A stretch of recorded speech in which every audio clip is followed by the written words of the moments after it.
Twelfth physics में अब हम लोग देखेंगे चैप्टर वैद्युत चालन इलेक्ट्रिकल कंडक्शन। अब हम लोग करंट इलेक्ट्रिसिटी पर आ गए हैं, धारा विद्युत। तो वैद्युत चालन, इसमें हमें सबसे पहली बात देखना पड़ेगा क्या होती है हमारी वैद्युत धारा। आवेश की गति अवस्था को ही कहते हैं वैद्युत धारा। वैद्युत धारा क्या होती है? आवेश प्रवाह की दर। आवेश प्रवाह की दर वैद्युत धारा कहलाती है। यह अदिश राशि है। ठीक, तो वैद्युत धारा हमारी क्या हुई? आवेश अभी हम लोग पढ़ रहे थे इलेक्ट्रोस्टैटिक, अब आए वैद्युत चालन में करंट इलेक्ट्रिसिटी। तो वैद्युत धारा क्या होती है? Electric current. ये आवेश की गति अवस्था को ही कहते हैं वैद्युत धारा। और ये इसमें यदि किसी चालक में कोई आवेश उसके अनुप्रस्थ परिच्छेद से होकर के बह रहा है तो आवेश प्रवाह की दर को वैद्युत धारा कहेंगे। आई, कैपिटल आई से इसे प्रदर्शित करते हैं। ये होती है अदिश राशि। यदि क्यू आवेश किसी चालक में स्मॉल टी टाइम तक प्रवाहित हो तो वैद्युत धारा होती है Q बाई टी। कूलॉम प्रति सेकेंड या एम्पियर। एम्पियर ये इसकी क्या होगी? एम्पियर ये मात्रक ये इसका होता है। तो वैद्युत धारा, वैद्युत आवेश की गति अवस्था को वैद्युत धारा कहते हैं। किसी चालक के किसी अनुप्रस्थ परिच्छेद से वैद्युत आवेश के प्रवाह की दर चालक में प्रवाहित धारा कहलाती है। आई से प्रदर्शित करेंगे। क्यू आवेश टी समय तक प्रवाहित हो तो ये आता है कूलॉम प्रति सेकेंड।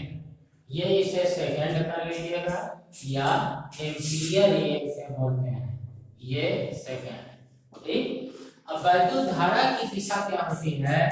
जो धनावेश यदि रहेंगे प्रवाहित होते हैं, अर्थात वैद्युत क्षेत्र की दिशा में यदि ऋणावेशों के कारण ऋणावेश प्रवाहित हो रहे हैं तो उनके विपरीत वैद्युत धारा की दिशा होती है। वैद्युत धारा ध्यान दे लीजिएगा अदिश राशि होती है क्योंकि इसमें वेक्टर सम नहीं होता है। वैद्युत धारा के बाद सबसे इम्पोर्टेंट टॉपिक आती है हमारी धारा घनत्व, जिसको कहते हैं इलेक्ट्रिक ये करंट डेंसिटी। धारा घनत्व को J से प्रदर्शित करते हैं। ये होती है सदिश राशि। ये क्या होगी? ये जैसे कोई चालक है, उसके एकांक अनुप्रस्थ परिच्छेद से, एकांक अनुप्रस्थ परिच्छेद से जितनी धारा प्रवाहित होगी उसे कहते हैं धारा घनत्व। तो ये J से प्रदर्शित करेंगे, J equal to I by A। किसी चालक में किसी बिंदु पर धारा घनत्व उस बिंदु के प्रति एकांक क्षेत्रफल या लंबवत गुजरने वाली वैद्युत धारा के बराबर होती है। इसे J से प्रदर्शित करते हैं। J equal to I by A ampere प्रति मीटर स्क्वायर हो गया।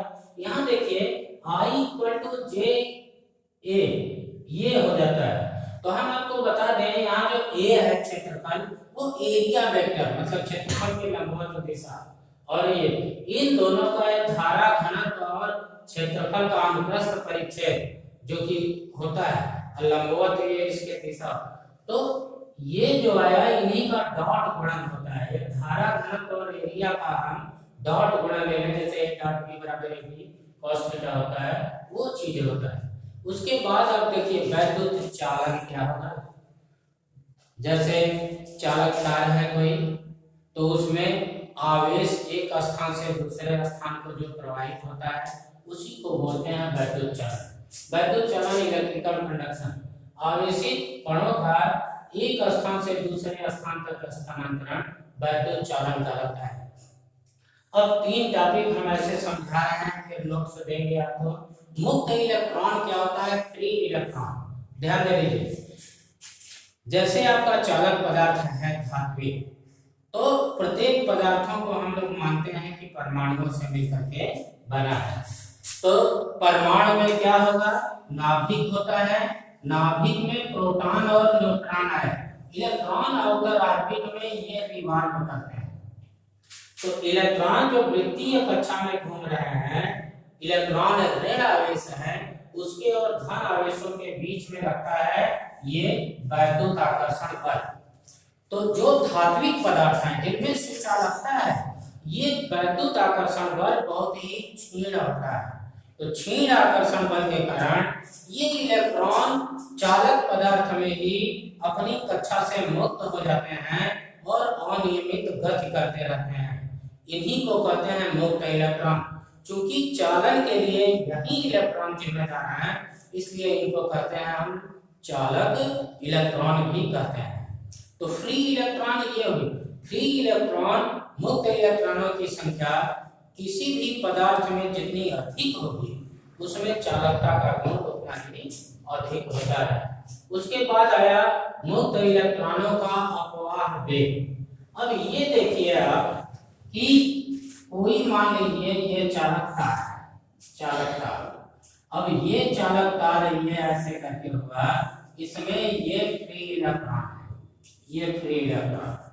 अब ये जो फ्री इलेक्ट्रॉन है, यदि चालक तार के सिरों के बीच विभवांतर लगा बैटरी से जोड़ देंगे तो इनके सिरों के बीच आ जाता है विभवांतर। विभवांतर आने से प्रत्येक बिंदु पर उत्पन्न हो जाता है वैद्युत क्षेत्र। अब वैद्युत क्षेत्र में आवेशित कण पर बल लगता है। आवेशित कण पर बल लगेगा तो ये इन इलेक्ट्रॉनों पर भी बल लगेगा।